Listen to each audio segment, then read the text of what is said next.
Buenos días y muchas gracias a Iñaki Gabilondo por hacer de maestro de ceremonias de un día tan importante para nuestro país, para nuestra democracia y tan emotivo como antes expresaba con una elocuencia, yo creo que estremecedora, Lucía.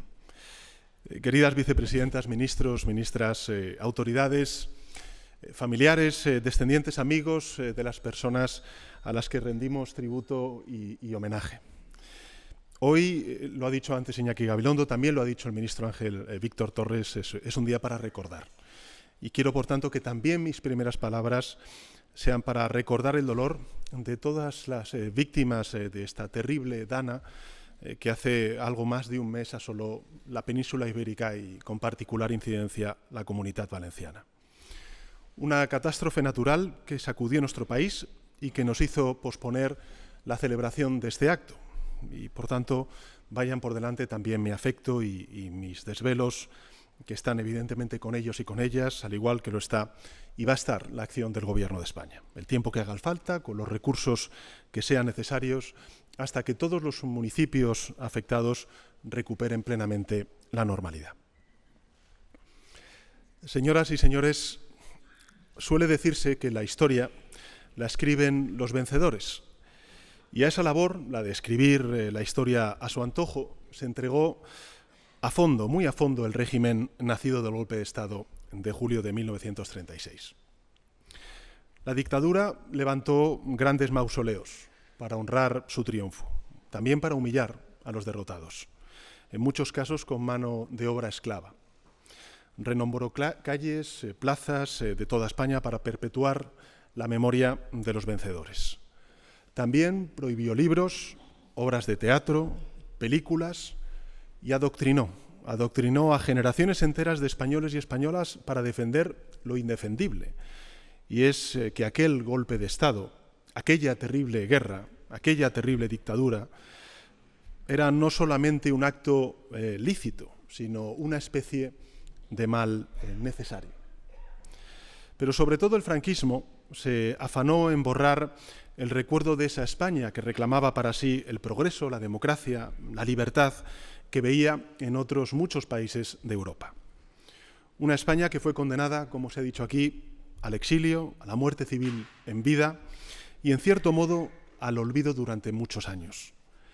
Una España que constituye una parte esencial de la historia y de la identidad de nuestro país y a la que hoy estamos rindiendo su merecido homenaje.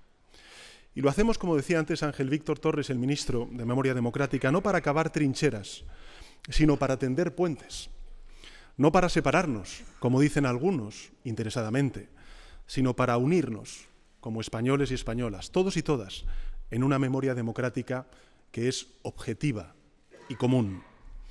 Lo hacemos además con el mejor telón de fondo posible, y es el Día Internacional de los Derechos Humanos, como recordaba antes previamente el secretario de Estado de Memoria Democrática. Derechos que fueron plasmados un día como hoy, hace 76 años, en una Declaración Universal aprobada por la Asamblea General de Naciones Unidas.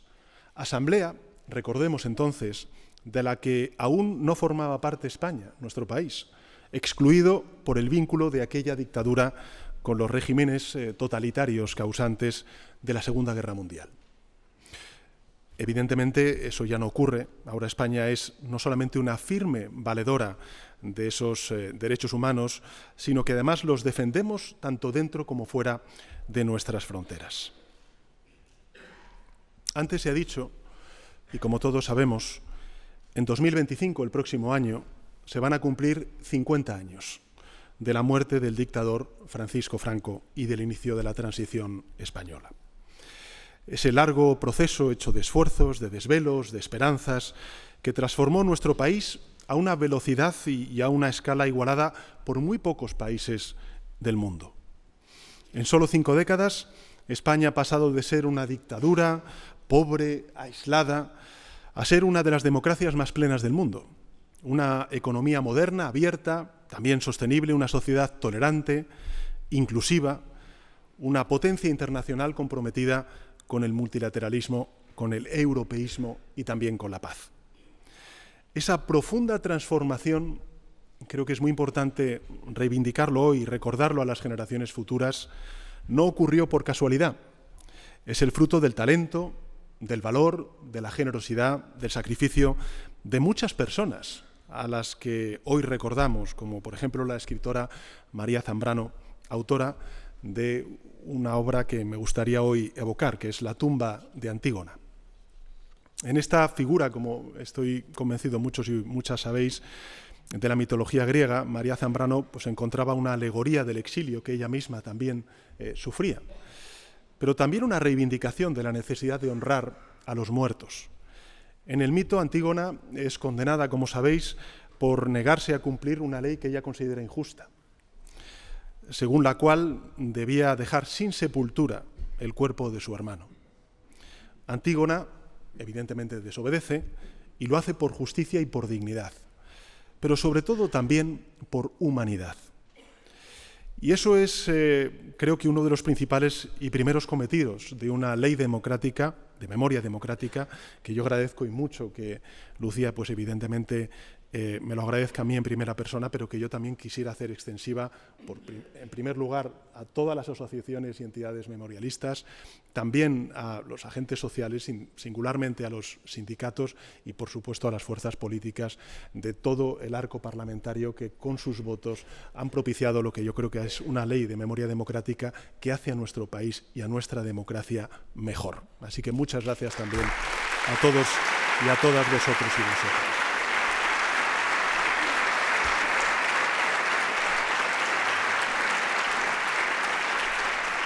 Como decía, uno de los primeros cometidos de esta ley de memoria democrática es devolver la dignidad a quienes fueron privados de ella, no solo en vida, sino hasta en la muerte. Y como decía antes, Iñaki Gabilondo, cuando recordaba y relataba el fin de los días de muchos de los homenajeados, resulta muy difícil, muy duro el leerlo, Iñaki, y por supuesto también escucharlo. Y gracias al impulso de la ley y al empuje también del movimiento memorialista, pues más de 5.600 cuerpos han sido exhumados ya solo en estos últimos 4 años.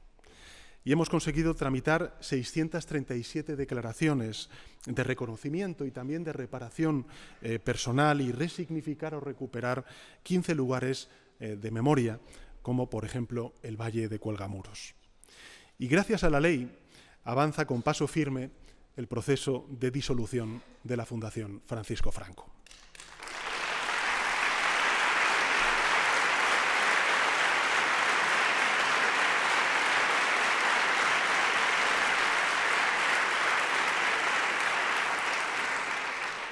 Porque evidentemente en una democracia como la nuestra no hay tirano cuya obra merezca ser ensalzada. Y son ya más de 300.000 los descendientes de exiliados y exiliadas que van a poder obtener la nacionalidad española. Un acto que creo que es de justicia con quienes fueron privados del derecho a ser españoles por culpa de la persecución política. En estos 50 años, amigos y amigas, señoras y señores, España evidentemente ha progresado de forma admirable. Y es necesario que los ciudadanos y ciudadanas de hoy seamos conscientes de ello, especialmente los más jóvenes, porque en esa transformación no solo está la clave para entender lo que fuimos y lo que somos, está también la llave para entender lo que podemos ser, el inmenso potencial que tiene España. Y por eso me gustaría hacer hoy un anuncio para el Gobierno muy importante y creo que también para el conjunto de la sociedad española. Y es que a lo largo del año 2025 el Gobierno va a impulsar la conmemoración de los 50 años de lo que vamos a llamar España en libertad. Una conmemoración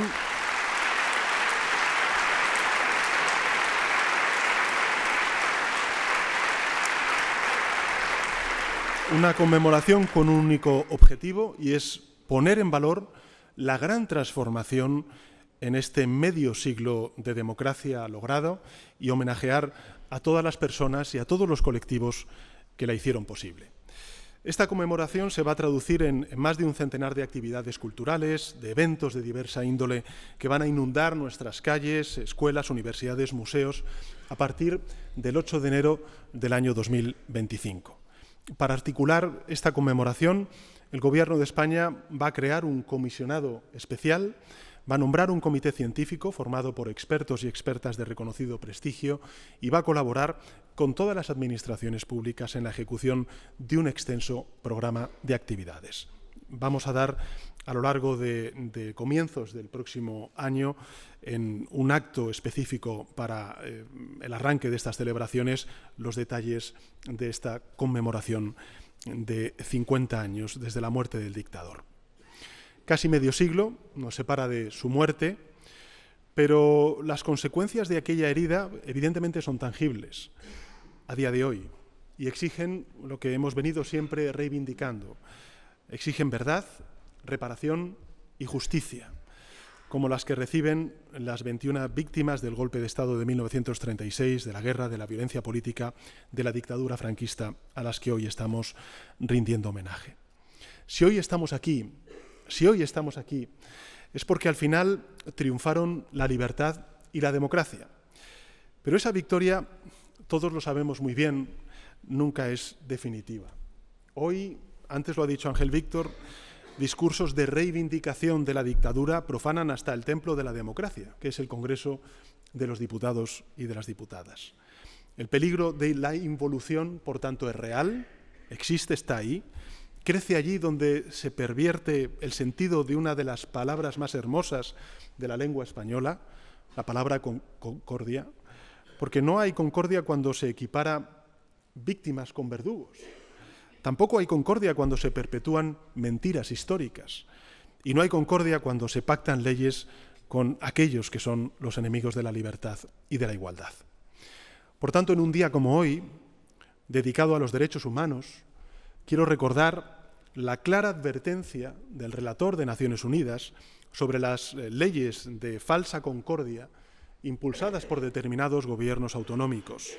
Y cito textualmente: no hay concordia posible cuando hay olvido deliberado y falseamiento de la historia.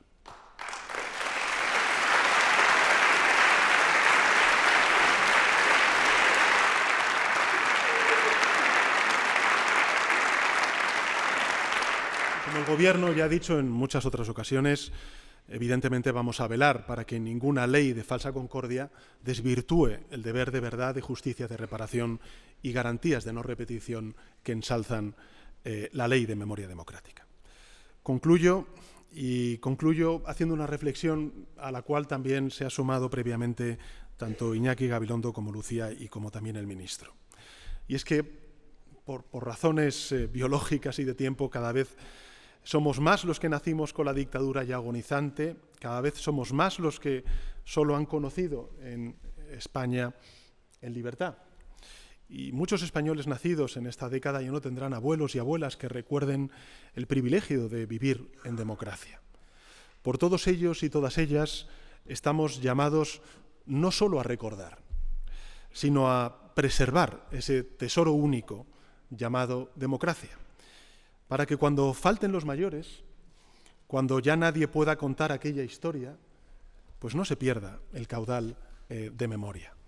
Hagamos todo cuanto esté en nuestra mano por cultivarla, porque gracias a su lucha hoy somos un país moderno, avanzado y plenamente democrático. Y porque no hay mejor forma de proteger esta España en libertad que honrar a quienes lo dieron todo por ella, incluso la propia vida. Muchas gracias.